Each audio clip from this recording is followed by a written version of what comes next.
In this video, we're going to look at the path independence theorem. Let's jump right into that theorem.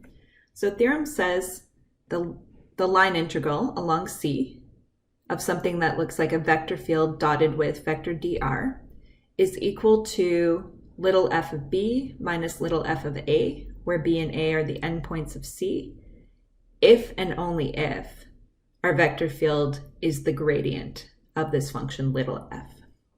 So this statement, if and only if, you can rephrase that as exactly when. So this is true exactly when this is true. And this type of statement is really giving us two separate pieces of information. So I want to break down what that means. So first thing it means, let's think about the logical implication that's going this way. So if we know that our vector field is the gradient of this function little f, then the value of our line integral does not depend on the path C. You only care about the endpoints of C. So you don't care, are you taking this path between those two endpoints or that path between those two endpoints, or maybe this kind of crazy path between those two endpoints. Since the endpoints are the only attributes of C that come up when we calculate the value, we don't care about the path that C takes. In this case, we say that the integral is path independent because the path itself just does not matter when we calculate the value of this line integral. And incidentally, if we're wondering why this is true, well, this goes back to the fundamental theorem of line integrals that we just saw in the previous video. So if our vector field f is actually a gradient of some function little f, then we could rewrite that line integral as the integral along C of gradient of f dotted with vector dr. And we know from our fundamental theorem for line integrals that that's going to be our potential f, just evaluated at the endpoints of C. So the path does not matter. It's not relevant in that calculation. Now let's look at the logical implication that goes the other way, this way. So if someone tells us that this is true, then we know for sure that this is going to be true. Another way of rephrasing that is to say, well, if the second thing fails to be true, let's say if our vector field f is not the gradient of any function little f, then we can conclude that we do not have this property here. So saying that we don't have this property here, you could just say the path matters. When we say the path matters, really what we mean is that if we take different paths, C, those give different values for the integral. You could say here the integral is path dependent. So let's do an example to see if we understand both of these statements. So here's our question. We have two curves, we'll call them C1 and C2, and those two curves both have the same endpoints. They start at -2, 0, and they go over to 1, 3. The curve C1 is a straight line segment between those two endpoints, whereas the curve C2 follows the parabola y = 4 minus x squared. So we've got these two line integrals here. One is the integral over the path C1, and the other one is the integral over the path C2. In both integrals, our integrand itself is the same.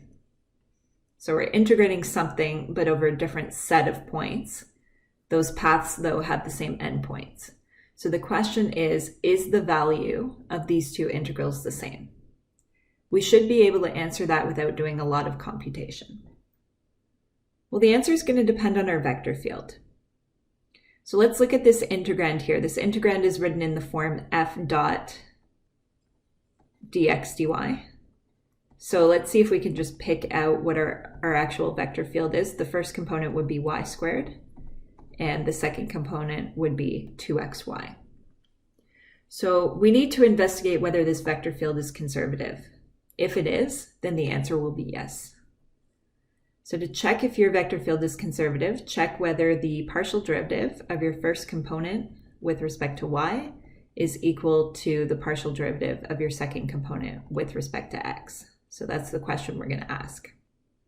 So partial of y squared with respect to y is 2y, and that's the same thing as the partial of 2xy with respect to x. So if I write down all the details, partial of p with respect to y, that's the same thing as the partial of q with respect to x. So the answer is yes.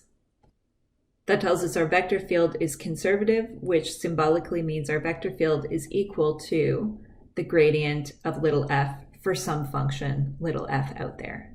And therefore the answer to the question is yes. These two integrals will have exactly the same value because a conservative vector field leads to an integral that's path independent. Now, just as an aside, we were not asked to compute the value of the line integrals. We were just asked whether the values were the same. If you were interested in actually computing the integrals, then you would need to find a potential for your vector field, which if we went through all the details, our potential would look like xy squared. And so to get the value of the integrals, you would just take this function xy squared and you'd evaluate it at the endpoints, which were 1, 3 and -2, 0. So if you did that, you would get 9. So the point is that if our vector field has a potential, then you're just using that potential and evaluating it at the endpoints. Therefore, the path is not going to matter. Only the endpoints matter. Well, I originally called this part A, but I think rather than doing a part B, I'm just going to do a fresh example here to illustrate the other sort of thing that can happen. So now we're told that C is a path from -2, 0 to 1, 3, same endpoints as we had in the previous problem. But we don't know the path. We don't know, is C a straight line path? Is it following the parabola? Is it doing something else curvy to get between those two endpoints? We just don't know. The question we're trying to answer is this line integral here path dependent?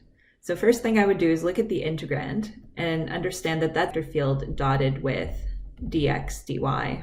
So let's pick out what our vector field is for this problem. It's xy, 2.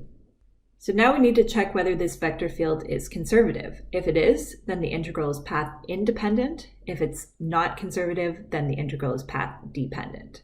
So to check, we're going to calculate partial of p with respect to y. That's going to be x. And calculate partial of q with respect to x. That's going to be 0. So partial of p with respect to y not equal to partial of q with respect to x. And what that tells us, our vector field f is not conservative. So there is no function, little f, out there, so that our vector field could be the gradient of that function. So to answer the question, is the integral path dependent? Yes. Different paths along C, or different paths between these two endpoints, will give different values for the integral. So if someone now told you, I want you to evaluate this line integral, then you'd say, okay, well, I need you to tell me what the path is, because we need to go through the details of parametrizing the path and then going through the line integral calculation that way. So we need to know, are we doing the straight line segment? Are we traveling along a parabola, or what? We need more information to calculate the value of the integral.